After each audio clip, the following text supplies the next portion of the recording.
Assalamualaikum warahmatullahi wabarakatuh. Anak-anak, kali ini kita belajar tentang pewarisan sifat. Ada 4 materi umum yang akan kita pelajari, yaitu materi genetis, istilah persilangan, hukum Mendel, variasi persilangan. Oke, sebelum memasuki materi yang pertama, yaitu materi genetis, kita harus memahami dulu bahwa sifat makhluk hidup akan diturunkan kepada anaknya. Sehingga sifat yang kita miliki saat ini, sifat tubuh yang kita miliki saat ini, bentuk rambut, bentuk mata, warna kulit, dan sebagainya, ini merupakan sifat yang kita warisi dari orang tua kita. Kemudian ilmu yang mempelajari penurunan atau pewarisan sifat ini kita sebut sebagai ilmu genetika. Ini merupakan cabang ilmu biologi yang mempelajari tentang genetis atau pewarisan sifat.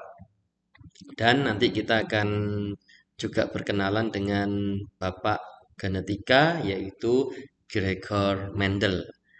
Oke anak-anak, kita masuk ke materi yang pertama yaitu materi genetis. Materi genetis adalah materi yang bertanggung jawab pada pewarisan sifat makhluk hidup. Jadi misalnya, bagaimana kita bisa mewarisi bentuk rambut dari orang tua kita? Apakah orang tua kita mentransfer dalam bentuk data atau apa? Kan tidak mungkin. Karena kita makhluk hidup, maka harus ada sesuatu atau suatu zat ya, atau suatu materi yang bertanggung jawab membawa sifat dari orang tua kita untuk kita warisi. Nah, materi yang bertanggung jawab tadi kita sebut sebagai materi genetis. Materi genetis ini secara umum dapat ditemukan di dalam inti sel. Jadi kalau kita ingat materi kelas 7 tentang sel, nah bagian utama dari sel salah satunya adalah inti sel. Di dalam inti sel itu materi genetis dapat kita temukan. Materi genetis meliputi 2 bagian yaitu gen dan kromosom. Tapi kalau di buku kita yang kita pelajari adalah kromosom, DNA, RNA termasuk gen. Oke, kita lihat dulu kromosom ya karena ini yang utama ya. Kromosom ini di dalam inti sel terdapat kromosom yang tersusun atas DNA dan protein. Jadi penyusunnya kromosom adalah DNA dan protein.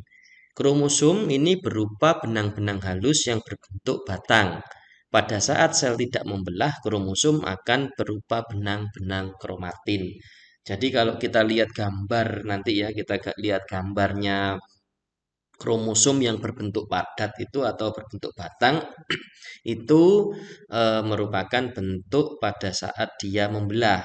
Pada saat tidak membelah, maka kromosom akan terburai lagi menjadi bentuk-bentuk benang kromatin.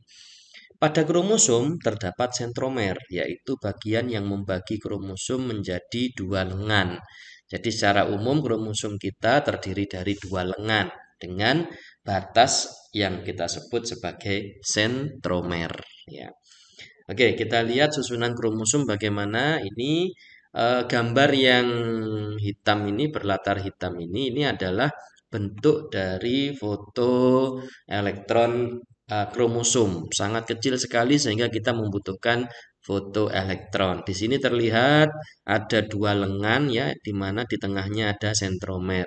Ini lengan pertama, ini yang atas, kemudian yang bawah ini lengan kedua. Jadi harus kita pahami bahwa itu one chromatid ini adalah lengan pertama, each sister chromatid ini adalah lengan kedua. Oke, kita kembali kepada bentuk sel. Ya, bentuk sel di kelas 7 dulu ada bentuk sel semacam ini. Secara umum sel terdiri dari sitoplasma, kemudian membran sel, dan ini di sini ada yang warna biru ini adalah inti sel. Di dalam inti sel kita bisa menemukan bentukan seperti batang begini, berlengan 2 yang kita sebut sebagai kromosom dengan sentromer di tengahnya. Apabila kromosom ini kita besarkan, kita ambil satu segmen, kemudian kita besarkan, maka terlihat bentuknya seperti kumpulan seperti ini ya, spiral seperti mie begini. Ya, mungkin seperti mie saya katakan. Kemudian apabila mie ini kita urai lagi, kita besarkan, ternyata bentuknya seperti untaian apa ini ya, untaian tasbih mungkin ya. Dari untaian tasbih ini apabila kita besarkan lagi akan terlihat seperti bulatan-bulatan begitu yang dikelilingi oleh semacam benang-benang. Nah, apabila ini kita besarkan lagi, kita ambil satu untai, ternyata bentuknya seperti ini. Ya, di sini ada bulatan, kemudian diikat oleh benang-benang yang memanjang seperti ini. Nah, benang-benang yang memanjang ini ternyata kalau kita besarkan berbentuk untaian ganda yang kita sebut sebagai double helix dari DNA. Nah, inilah DNA. Kalau gitu, yang merah ini apa? Merah ini adalah protein histon, ya, protein histon namanya. Sehingga kalau kita lihat secara umum bisa kita simpulkan bahwa susunan kromosom ini terdiri dari protein histon dan DNA yang mengelilingi atau mengikat protein histon tadi. Lalu ikatan-ikatan tadi dimampatkan, dikemas sehingga membentuk bentukan seperti batang dengan dua lengan ini. Itu anak-anak ya kira-kira gambaran dari susunan kromosom. Sangat kecil sekali sehingga kita tidak bisa melihat kromosom kita sendiri.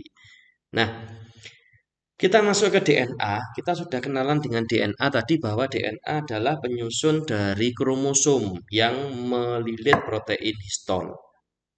Nah, DNA sendiri memiliki dua helix ya, dua apa namanya? Dua untai seperti ini kira-kira gambarnya ya.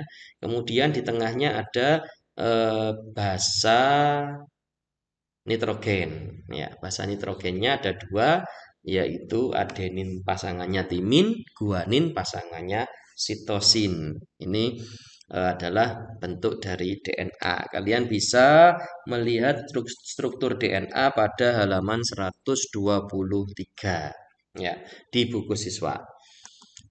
DNA adalah suatu asam nukleat yang menyimpan segala informasi biologis yang unik dari setiap makhluk hidup dan beberapa virus. Jadi virus juga punya anak ya. Virus juga punya DNA. DNA merupakan polimer yang terdiri dari 3 komponen utama. Jadi kita harus ingat ini komponen utamanya DNA ada 3, yaitu gugus fosfat, gula deoksiribosa, dan basa nitrogen. Anak-anak bisa sambil melihat buku di halaman 123 ya. Di situ ada gambar yang bisa menunjukkan gambar atau bagian-bagian ini. Basa nitrogennya sendiri terdiri dari adenin dilambangkan dengan A, guanin dilambangkan dengan G, sitosin dilambangkan dengan C, dan timin dilambangkan dengan T. Oke. Buku di halaman 123 gambarnya kurang lebih seperti ini ya. Ini adalah yang sebelah kiri ini adalah gambar double helix dari DNA. Jadi dia memiliki dua untai yang berpilin sehingga seperti spiral begitu ya. Kalau kita ambil satu untai maka akan terlihat tangga ya seperti tangga begitu yang terdiri dari P. Nah, di sini digambarkan warna ungu, kalau di bukumu berwarna kuning ya. P yang paling luar dengan tanda P itu adalah fosfat ya, fosfat. Fosfat akan berikatan dengan S yang segi 5 itu S merah. Kalau di bukumu warna ungu atau biru itu ya, ungu ya. Itu S itu adalah sugar ya, sugar. Sehingga kalau mereka bergabung menjadi gula fosfat. Yes, gula fosfat. Gula fosfat ini merupakan penyusun dari ibu anak tangga. Kalau kita bayangkan DNA itu dua untainya seperti anak tangga, maka yang menyusun ibu anak tangga adalah eh, apa namanya? Gula fosfat tadi. Sementara yang menyusun anak tangganya yang berupa garis-garis warna kuning ya, kalau di gambar ini, kalau di bukumu itu berwarna-warni ya, hijau dan orange mungkin. Nah, itu adalah basa nitrogennya, di mana basa nitrogen ini punya pasangan. Kalau adenin pasangannya selalu timin, kalau guanin pasangannya selalu sitosin. Nah, ini adalah pasangan-pasangan dari basa nitrogen yang dimiliki oleh DNA. Nah, setiap orang, setiap makhluk hidup, ya kita fokuskan pada manusia ya.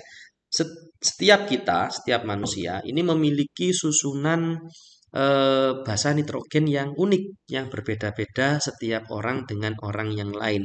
Bahkan anak kembar sekalipun masih memiliki perbedaan susunan basa nitrogen pada DNA, sehingga kita masih bisa melihat atau membedakan adanya ketidaksamaan sifat fisik pada anak kembar.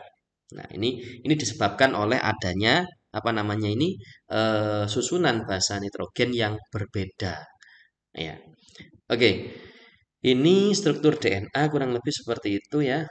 Selanjutnya, kalau kita sering mendengar tes DNA, nah tes DNA itu merupakan pencocokan struktur atau urutan basa nitrogen. Misalnya, biasanya kan tes DNA ini kalau ada korban kecelakaan misalnya yang tidak dikenali atau korban kejahatan yang tidak dikenali siapa itu hanya ditemukan potongan tangan misalnya atau hanya ditemukan serpihan-serpihan tubuh misalnya ketika ada kecelakaan. Nah, dari potongan-potongan tadi itu korban itu tadi diambil selnya ya selama masih bagus selnya maka dia akan diambil selnya diambil inti selnya untuk dilihat kromosomnya atau DNA-nya lalu dibuat urutan basa nitrogen dari DNA. Nah, kemudian orang yang mengaku kehilangan keluarga ya mengaku kehilangan keluarga akan diambil salah satu baik itu anak misalnya atau orang tuanya atau adiknya pokoknya yang masih memiliki kekerabatan darah ya masih saudara-saudara dia akan ambil itu sama ya DNA-nya bisa dari kulit bisa dari rambut ya diambil kemudian dicocokkan dengan dibuatkan juga urutan basa nitrogennya lalu dicocokkan, di-match-kan dengan yang milik korban. Semakin banyak kecocokan atau urutan basa nitrogen berarti semakin mendekati apa namanya kekerabatan di antara dua ini. Sehingga kalau misalnya kesamaannya 90% sama berarti kemungkinan besar yang jadi korban ini adalah saudara dari orang ini. Namun apabila jauh maka dia tidak diakui atau bukan menjadi kerabatnya. Ini kira-kira. Nah, anak bisa membaca sendiri ya nanti ya atau mencari sendiri informasi tentang tes DNA ini. Gambarannya seperti itu. Sehingga dari tes DNA ini bisa diketahui ini saudaranya siapa, itu anaknya siapa dan seterusnya. Oke, kita lanjutkan kepada RNA. RNA kurang lebih seperti ini ya gambar strukturnya ya. Struktur RNA ini kalau kita lihat gambar yang sebelah kiri ini adalah DNA-nya. Tadi kita sudah belajar tentang DNA, ada adenin, timin, guanin, dan sitosin. Nah, pada RNA, kalau RNA ini, kalau DNA tadi kan dua ya, dua strain atau dua apa namanya, dua helai ya, dua untai. Kalau RNA ini hanya satu untai. Oke, kita lihat nanti informasinya. Ini hanya gambaran awalnya ya. Informasinya seperti ini kurang lebih RNA. RNA sendiri merupakan singkatan dari ribonucleic acid. Ya. Ini merupakan asam nukleat yang beruntai tunggal yang tersusun atas monomer-monomer nukleotida dengan gula ribosa. Oke, istilah-istilah kimia anak-anak bisa cari di internet ya, atau mungkin nanti ini akan kita pelajari di SMA.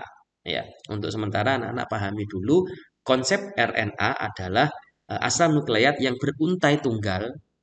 Nah, untai tunggal kemudian gulanya ribosa. Kalau DNA tadi gulanya deoksiribosa. Apa itu deoksiribosa? Apa itu ribosa?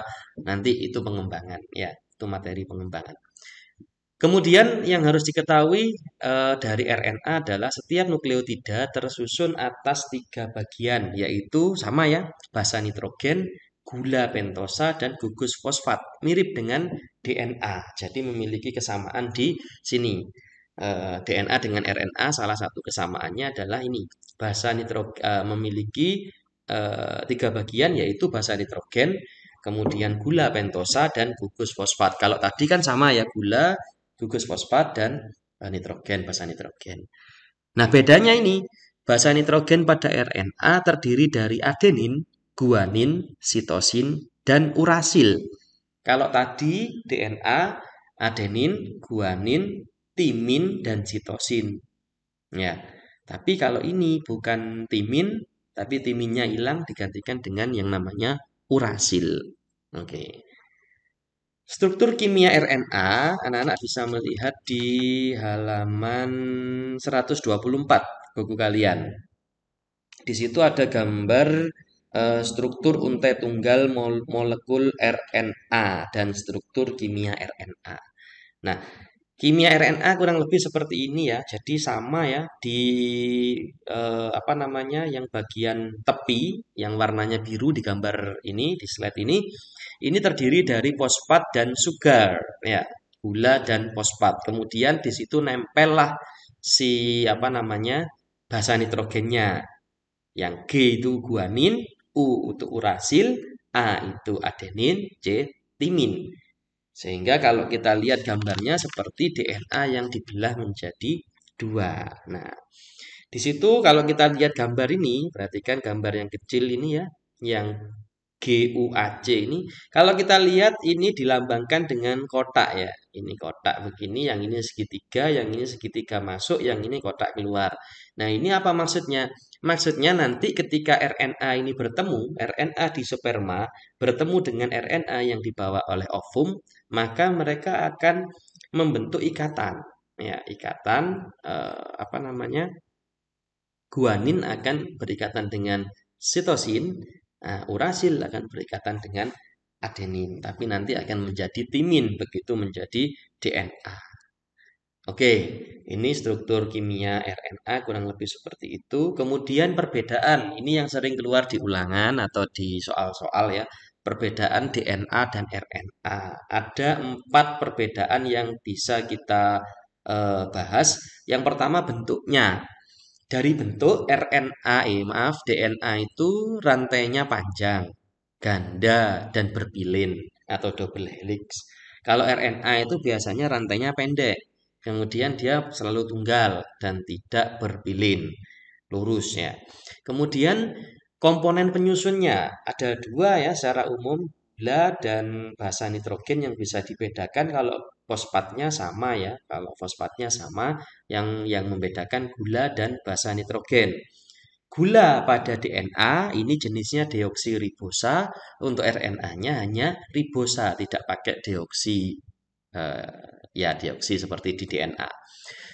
Kemudian untuk basa nitrogennya ada dua macam, purin dan pirimidin. Ini nanti di SMA ya. Yang kita pelajari tadi kan namanya ya, jenisnya saja ya. Oke, di DNA itu basa nitrogennya hanya ada, atau maaf, ada adenin, guanin, timin, dan sitosin. Maaf, itu sitosin bukan sitosis. Kemudian pada RNA ini adenin, guanin, urasil, dan sitosin. Jadi itu perbedaannya. Kemudian letaknya, DNA hanya bisa ditemukan di dalam nukleus atau inti sel, kloroplas, punyanya apa, tumbuhan ya, dan mitokondria, itu ada DNA-nya. Nah, kalau RNA selain di nukleus, kloroplas, dan mitokondria, dia juga ditemukan di sitoplasma, di cairan sel. Kemudian kadar dari DNA itu tetap ya, tidak dipengaruhi oleh kecepatan sintesis protein. Jadi bagaimanapun protein dibentuk atau dibuat oleh tubuh kita, maka DNA-nya tetap. Tapi kalau RNA tidak.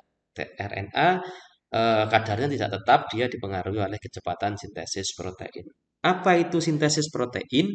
Nanti di SMA yang ambil jurusan IPA, insya Allah akan mempelajari tentang sintesis protein ini. Baik anak-anak, selanjutnya kita masuk ke jumlah kromosom. Jumlah kromosom, kita kenal ada dua sel, yaitu sel gamet dan sel somatis. Sel gamet atau sel apa kelamin itu memiliki satu set kromosom. Ini di apa namanya sistem reproduksi sudah kalian pelajari sehingga disebut bersifat haploid atau N. Pada fertilisasi, kromosom pada sel gamet jantan dan betina akan bersatu membentuk sel somatis atau sel tubuh. Sel somatis atau sel tubuh memiliki dua set kromosom sehingga disebut bersifat diploid atau 2N. Nah, kromosom yang berpasangan dan memiliki bentuk, ukuran, dan komposisi yang sama kita sebut sebagai kromosom yang homolog. Ya, homolog artinya bentuknya sama, ukurannya sama, komposisinya sama. Itu berarti kita sebut sebagai homolog. Oke. Kemudian kita fokus pada manusia. Kromosom manusia ada dua macam ya, kromosom tubuh atau autosom. Ini yang akan mengatur ciri-ciri tubuh kita sehingga dia tidak menentukan jenis kelamin kita. Biasanya dilambangkan dengan A besar gitu ya. Kemudian kromosom kelamin atau gonosom. Ini menentukan jenis kelamin. Ya, ada dua lambang yaitu X untuk betina atau wanita dan Y untuk jantan atau pria. Manusia sendiri memiliki 46 buah atau 23 pasang kromosom yang terdiri dari, nah ini yang harus diperhatikan, pria 44 autosom dan XY, ya kromosom apa kelaminnya XY, atau kalau ditulis pasang berarti 22 AA plus XY.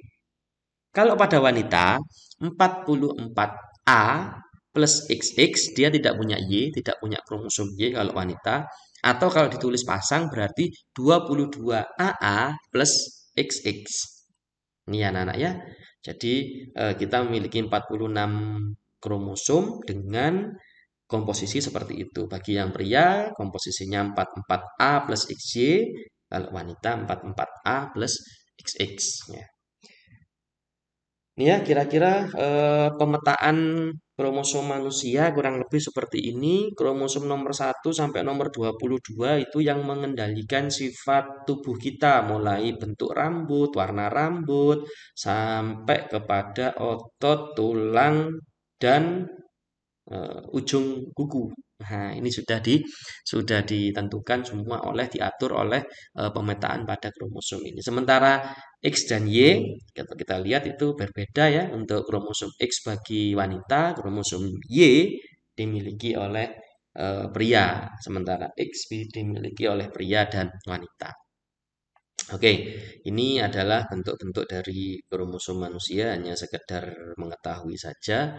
Kemudian kita beralih ke gen. Gen ini sering kita dengar ya, bukan gen halilintar ya, tapi gen ya, gen. Gen halilintar itu apa ya? Oke, gen adalah unit hereditas yang mengontrol sifat suatu organisme. Masing-masing gen menentukan satu sifat yang dimiliki oleh suatu organisme. Gen berada di tempat tertentu yang pada kromosom yang kita sebut sebagai lokus. Gen terbentuk dari DNA atau ADN bahasa Indonesianya. Oke, jadi gini, ini gambaran umumnya ya. Gen itu apanya DNA, Pak? Sama. Ya, gen terbentuk atau tersusun dari DNA. Kita lihat ya. DNA itu kan panjang ya. Tadi kita lihat bahwa DNA itu merupakan untai yang panjang. Nah, dalam untai yang panjang itu terdapat ini ya, susunan basa nitrogen. Nah, seperti ini. Nah, susunan basa nitrogen ini akan membentuk berbagai macam sifat. Nah, susunan basa nitrogen yang membentuk satu sifat saja.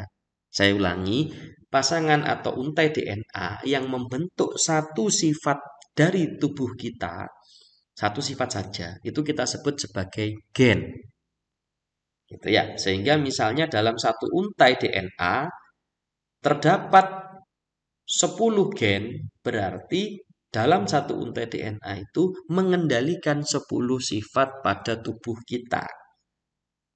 Misalnya gen rambut, maka kita akan menemukan kromosom atau DNA yang mengatur sifat rambut. Maka di dalam situ akan ada gen yang mengatur warna rambut, gen yang mengatur bentuk rambut, gen yang mengatur kecepatan pertumbuhan rambut, gen yang akan mengatur kekuatan rambut, gen yang akan mengatur permukaan bentuk permukaan dari rambut dan seterusnya. Ini adalah gen. Ya, sehingga dalam satu DNA terdapat banyak sekali gen. Oke, ini kira-kira pengertian dari gen. Mudah-mudahan kalian paham. Kalau belum, silahkan apa namanya dipelajari dari hmm, sumber yang lain. Ya, oke. Selanjutnya, nah ini ya yang disebut lokus tadi. Gen itu terletak pada suatu untaian DNA, di mana DNA sendiri menyusun dari kromosom. Sehingga kalau kita ambil satu kromosom ini misalnya satu kromosom. Ya, satu lengan kromosom yang warna ungu. Nah, yang warna hijau juga satu lengan kromosom. Nah, misalnya ada gen yang kita beri lambang atau apa simbol P itu berada di sini, di kuning ini. Berarti ini adalah lokus bagi gen P.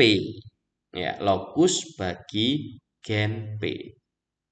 Nah, yang biru ini yang ungu ya, yang kromosom yang ungu, terus ini ada biru. Nah, berarti biru ini adalah yang apa?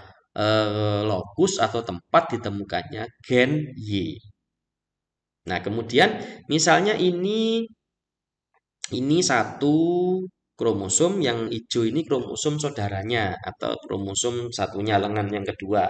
Nah, kalau kita lihat di sini, yang di kromosom pertama ini dilambangkan dengan P besar, yang di sini P kecil. Sehingga ketika mereka kita tulis digabungkan, maka tertulis dengan P besar, P kecil. Sementara yang Y ini sama. Yang atas Y besar, yang bawah Y kecil. Sehingga kalau kita tuliskan menjadi Y besar, Y besar. Nah, kondisi ini yang P besar, P kecil ini kita sebut sebagai heterogen atau heterozigot. Ya, heterozigot. Jadi ini adalah kondisi gen yang heterozigot. Nah, yang sama ini, Y besar, A besar, J kecil, pokoknya sama, ya, besar sama besar, kecil sama kecil, ini kita sebut sebagai gen yang homozigot. Ya, kalau yang ini heterozigot. Oke, itu kira-kira penjelasan tentang lokus dan homozigot, heterozigot. Untuk istilah persilangan kita pelajari pada pertemuan yang akan datang insya Allah. Oke, terima kasih. Assalamualaikum warahmatullahi wabarakatuh.